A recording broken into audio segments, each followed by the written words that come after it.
හරි පුතේ අපි බලනවා දැන් අපේ 11 වෙනි ගාන. මේකේ කියනවා නිමල් වාර පරීක්ෂණයකදී ගත්ත ලකුණු හරි වැටෙව්වහම 70. හරි? එයාගේ ලකුණ නෙමෙයි කියන්නේ වැටෙව්වහම 70යි කියලා කියනවා. එහෙමනම් ඒතකොට අපිට මතක් වෙනවනේ විසිකල්පන් කරන ළමයි ලකුණු කියන්නේත් එහෙම නේද? ගොඩක් දුරට වටේලා තමයි චිත්‍රවල ලකුණු එවන්නේ. හරි. එහෙනම් වැටෙව්වහම 70 නම් හරිම ලකුණ නෙමෙයි අහන්නේ. එහෙම 70 වෙන්න පුළුවන් අඩුම ලකුණ කීයද? ආයෙ පුතේ වැඩිම ලකුණ කීයද? හරි. අපි නිකන් මේකේ 70න් දෙපැත්තට යම් පුතේ. එහෙම තමයි මේක තේරුම් ගන්න ලේසි. හරි. අපි හිතමු හරි 70. මෙන්න 70 මම තරමක් පොඩියට ලියනවා 70 තිබ්බොත් එක ස්ථානය කොහොමත් 70 නේ බිඳුව එක ස්ථානය 70. ඒක හරි. අඩු එකක් බලමු 69 කියලා රයිට්. මෙයාගේ එක ස්ථානේ කීයද පුතේ?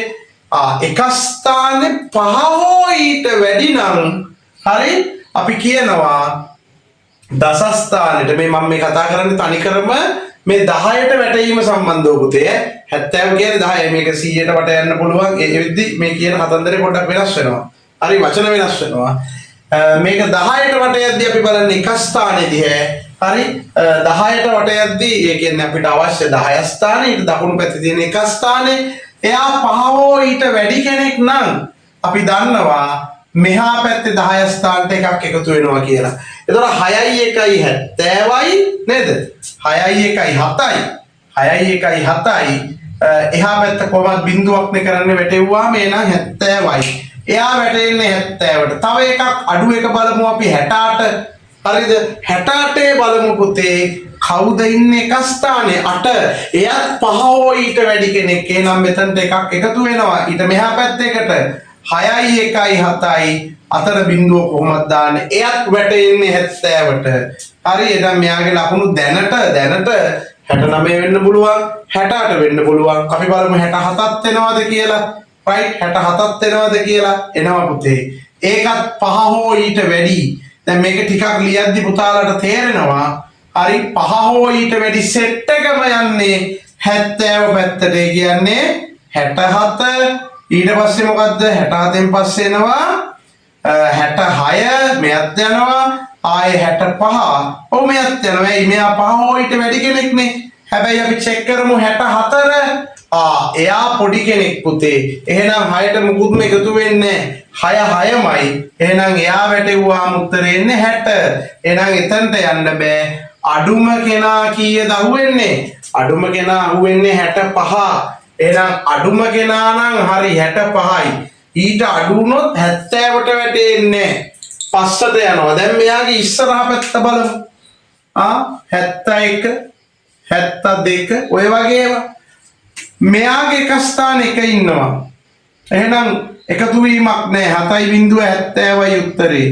මොකද එක ස්ථානේ 5 හෝ ඊට වැඩි වෙන්න ඕනේ එකතු වෙන්න. 2 නැහැ. අපිට තේරෙනවා පුතේ 5 හෝ ඊට වැඩි විය යුතුයි. හරි? එහෙනම් 5 නැතුව 73වත් 74වත් වැටෙන්නේ පිටිපස්සට. හැබැයි 75 චෙක් කරන්න එතකොට තේරෙයි. ඒකේ එක ස්ථානේ 5 අන්න වැඩි ගොඩේ කෙනෙක් 7ට එකක් එකතු වෙනවා කීයද 8 වෙනවා. එහෙමනම් එතන වැටෙන්නේ 80ට පුතේ. 80 ගන්න බෑනේ. එහෙනම් අපේ උපරිම අගය වෙන්නේ කීයද 74ක් එකේ. එහෙනම් මේකේ ආංශක වැඩිම අගය වෙන්න පුළුවන් මේ වැටීමේදී 74. හරි පුතේ අපි දැන් බලමු 12 වෙනි ගාන. හරි 12 වෙනි ගානේ කියනවා බීම බෝතලයක් තිබ්බලු. ඒ බීම බෝතලේ තියෙනවලු ලීටර් 1.5. මේක සිසුන් කීප දෙනෙක් බිව්වලු. යම් ප්‍රමාණයක් බිව්වට පස්සේ පුතේ අවසාන ඉතුරුනා කියනවා 285 මිලිලීටර් ප්‍රමාණයක්. හරි එහෙනම් අපි බලමු 285ක් ඉතුරුනා මොකක්ද අහන්නේ ප්‍රශ්නේ කියලා. එයාලා අහනවා පුතේ එහෙනම් බීපු බීම ප්‍රමාණය ලීටර් හා මිලිලීටර් යන දෙකෙන්ම දෙන්න කියලා. හරි. එහෙනම් අපි දෙකෙන්ම දෙමු. හරි දෙකෙන්ම දෙන්න එකකින් හොයාගෙන ඉන්න බෑ නේද?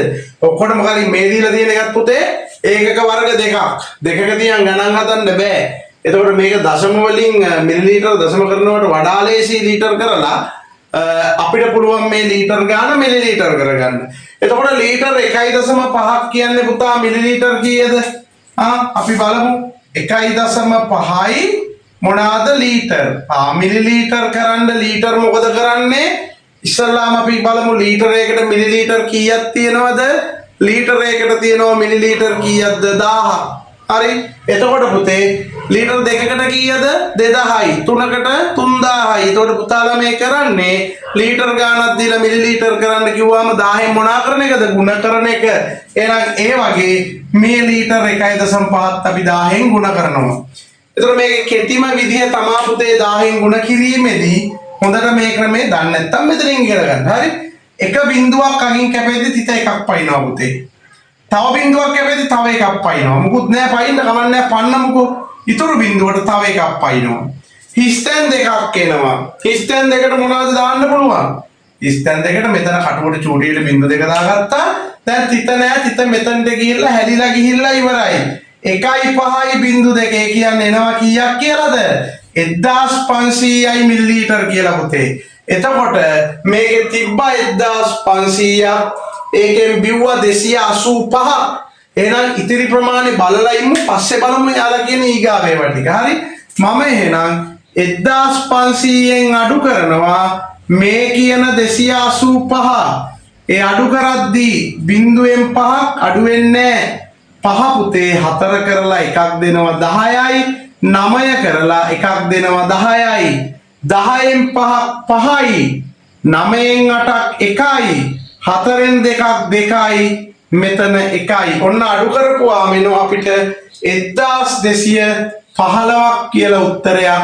මේක තනිකරම පුතේ මොනවාද? මේක තනිකරම මිලිලීටර්. එහෙමනම් මේක මිලිලීටර් නම් මෙයාලා කියන්නේ මේක ලීටර් හා මිලිලීටර් කියන එකක දෙකෙන්ම දෙන්න කියලා. ඒක ක්‍රමයේ ලේසි පුතේ. අග ඉඳලා 3ක් අයින් කරලා චූටි ක්‍රමා එකක් දාගන්න. ඒක කටුවට දාම් පුතේ. එක ඉස්සරහට ගත්තා. එකට ලීටර් කියලා දැම්මා. ඊට පස්සේ තියෙන 215 ලිව්වා. ඒකට දැම්ම පුතේ මිලිලීටර් කියලා. හරි. වැඩේ ඔච්චරයි. එහෙනම් ඔන්න උත්තරය ආවා. අපේ මේ පැහැදිලි කිරීමේ මේ වීඩියෝ එක මෙතනින් අවසන් වෙනවා. එහෙනම් බොහොම ස්තුතියි.